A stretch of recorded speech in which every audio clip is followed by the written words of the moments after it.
L'audience est ouverte, veuillez vous asseoir.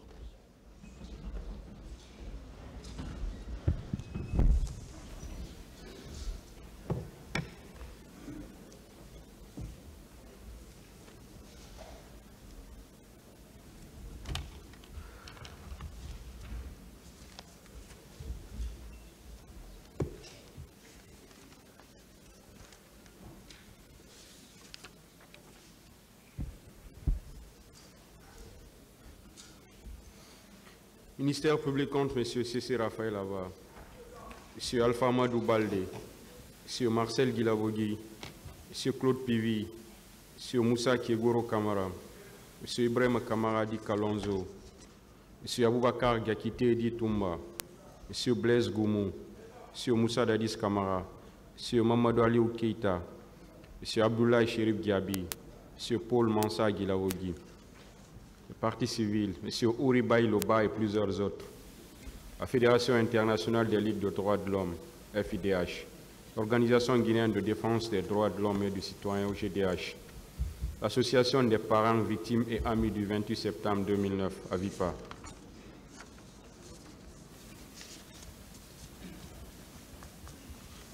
La défense.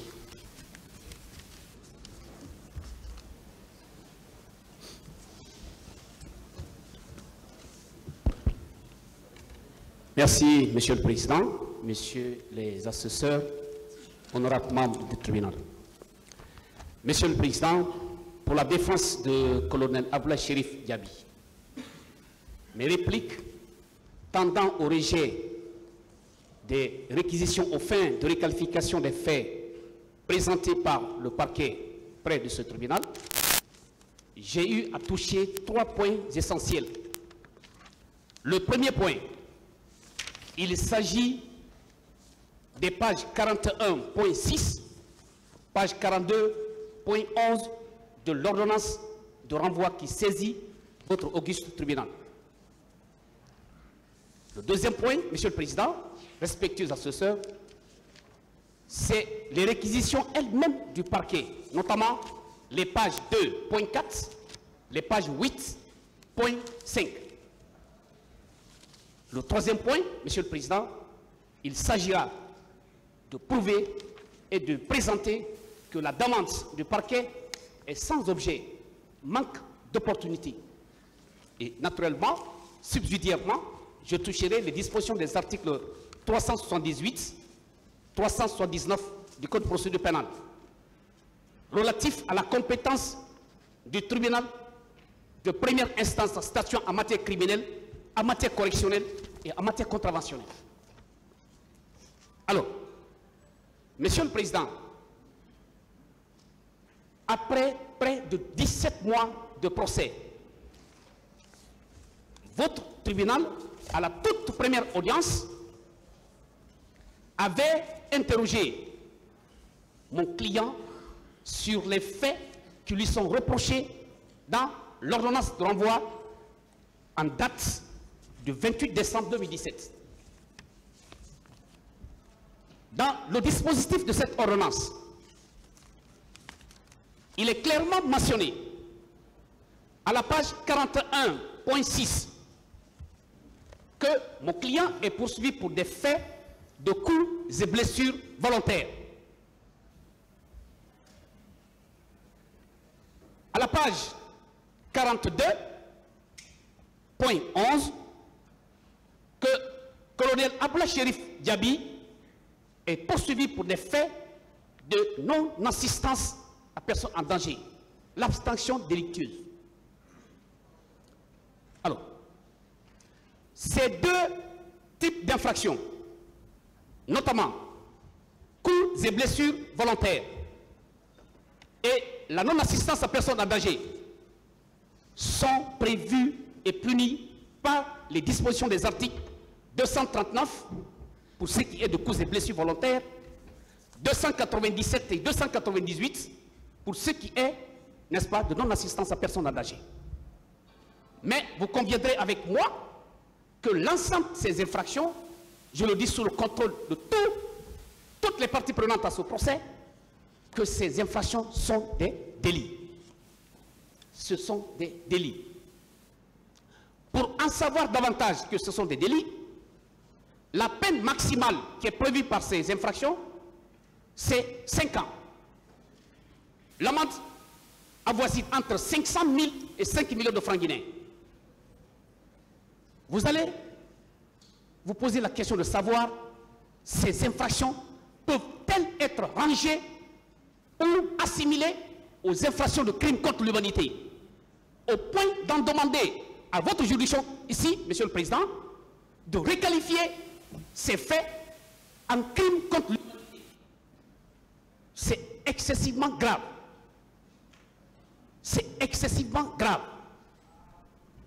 Même si on n'aime pas une personne, mais on doit quand même reconnaître ce que l'intéressé a posé comme acte. Pour y revenir, point par point, au niveau de la première infraction qui est intitulée « Coups et blessures volontaires ». Monsieur le Président, depuis la première audience, mon client était ici à la 5e personne de comparaître ici pour des faits de non-assistance à personne en danger et pour coups et blessures volontaires. Il n'a pas été prouvé, il n'a pas été apporté au débat que le colonel Abla Chérif Diaby a effectivement porté des coups de manière volontaire, des blessures à l'endroit de qui que ce soit. Mais pour le prouver, Monsieur le Président, pour vous prouver effectivement que l'ordonnance même de renvoi détermine que le client que j'ai la charge de défendre n'est ni de près, ni de loin associé, ni être reconnu coupable de ces faits-là. La preuve, au cours des débats, que ce soit côté des parties civiles ici, que ce soit du côté de la défense, que ce soit effectivement le parquet, que ce soit les témoins qui ont défilé à cette barre, il a été constant et accepté de tous que le colonel Diaby n'a pas été au stade du 28 septembre. Lors des événements du 28 septembre, ce lundi, il n'était pas là. Il a été admis au débat que le colonel Chérif était en partance à Koya. Il a été acquis au débat que toutes ces infractions relatives au meurtre, assassinat, enlèvement, torture et autres complicités de quoi que ce soit, colonel Abla Chérif Diaby n'est pas associé. Lorsque je prends le point 11 de la page 42 de l'ordonnance de renvoi, lorsque l'ordonnance dit que Abla Chérif Diaby et autres d'avoir à Conakry le 28 septembre 2009, en tout cas depuis temps non couvert par la prescription, volontairement entravé l'arrivée de secours destinés à faire échapper les manifestants aux crimes et délits commis au stade. Cela sous-tend quoi? Lorsqu'on parle de ce paragraphe, cela veut dire en principe, pour volontairement refuser d'empêcher la commission d'une infraction, il faut être d'abord présent sur les lieux. C'est la condition centrale. Il faut être présent. Et lorsqu'on dit que volontairement entraver l'arrivée de secours, ça veut dire tout simplement, au moment où les gens venaient au stade pour secourir d'autres personnes, le colonel Abla Chérif Diaby était posté ici au stade, alors que ce n'est pas le cas. Il n'était pas au stade. Au point d'empêcher une personne, au point de refuser de secourir une personne au stade. Il n'a pas été au stade. Que les choses soient très claires. Lorsque vous avez une décision à main, il faut savoir la lire. Il faut savoir l'interpréter fidèlement. Le pôle des juges, en ce moment précis, au moment où ils signaient cette ordonnance, ils n'ont pas pensé qu'en ce temps-là, le colonel Abla Chérif Diaby n'était pas au stade, au point d'en empêcher d'arriver ou de refuser de secourir une autre personne ou des manifestants. Parce que les manifestants se sont dirigés au stade. Parce que les manifestants ne se sont pas dirigés ailleurs. Le point de repère, le point de rencontre, le point de focal, c'était le stade du 28 septembre. Il n'était pas là. C'est évident, c'est clair, c'est limpide, c'est propre. Colonel Abla Cherif Diaby n'était pas au stade du 28 septembre, ce lundi 28 septembre 2009. Je poursuis. Lorsque le même dispositif de l'ordonnance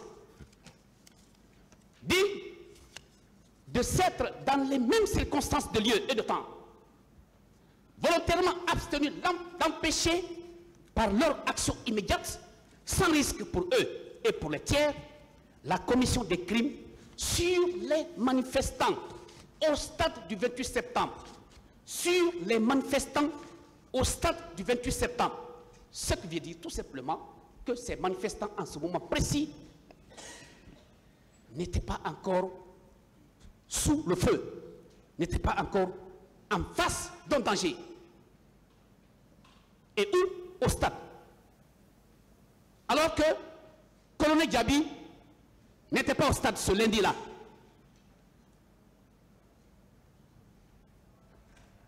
Alors, pourquoi, monsieur le procureur, dans ces réquisitions, demande à votre respectueuse juridiction de requalifier les faits qui sont patents, qui sont pertinents, qu'on ne peut pas modifier pour les requalifier en crime contre l'humanité?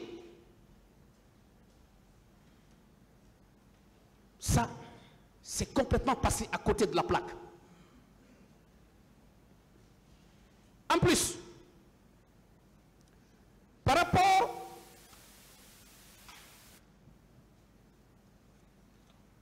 à la page 41.4, non, point 6 naturellement, toujours je suis dans le dispositif de l'ordonnance de renvoi. Et puisque c'est cette ordonnance qui saisit votre juridiction, c'est celle-ci qui vous donne la compétence de statuer, Monsieur le Président. Il est clairement dit, point 6 de la page 41, Marcel Guilavogui, Blaise Guémou, Ibrahima Kamaradi Kalonzo, Alpha Amadou Baldé, Cessé Raphaël Haba, Abdoulaye Cherif Diaby et Abouakar Diakité Ditumba, d'avoir, dans les mêmes circonstances de lieu et de temps, volontairement porté des coups et fait des blessures, ayant entraîné des incapacités de vivre, de vive impression, des privations de l'usage de membres et autres infirmités sur les personnes des manifestants. Sur les personnes des manifestants, pas sur les personnes des blessés, sur les personnes des manifestants. Nous sommes au stade du 28 septembre. Colonel Cherif n'était pas là. Pourquoi on veut coûte que coûte que ces faits soient requalifiés en crime contre l'humanité? Monsieur le Président, soyez très prudent. Alors, dans ces réquisitions que j'ai pris le soin de lire, phrase par phrase, la page 2 des réquisitions du parquet, voilà ce qu'il dit. Mandat de dépôt du 27 septembre 2022. Je mets au défi le parquet de fouiller dans le dossier de la procédure si colonel Abla Cherif Diaby a été accompagné à la maison centrale avec un bout de papier placé, signé d'un juge. Ça n'existe pas dans le dossier. Au moment où on était en train de débattre le problème dans la salle ici, on était en train de préparer les camions pour aller à la maison centrale. Vaille que vaille. Il faut que ça aille à la maison centrale. Alors, cette page, la page 2.4, qui concerne Abla Cherif Diaby, voilà ce que le ministère public fait. Le ministère public accuse mon client de complicité d'enlèvement, de séquestration et de torture. complicité d'enlèvement, de séquestration et de torture. Monsieur le Président, ces réquisitions ont été signées le 1er mars 2024. L'ordonnance de renvoi date du 28 décembre 2017. 1 an, 17 mois presque. On fait fi à l'ordonnance, on s'écarte complètement de l'essentiel. On vous dit, non, Monsieur le Président, écoutez, bon, franchement, colonel Abdoulaye Chérif Diaby, si on continue sur cette voie, cause des blessures volontaires, non-assistance à personne en danger, il n'y a rien. Il faut lui coller, il faut trouver quelque chose. Et c'est pourquoi le parquet a créé ces infractions. Pour les attribuer à colonel Abdoulaye Chérif Diaby.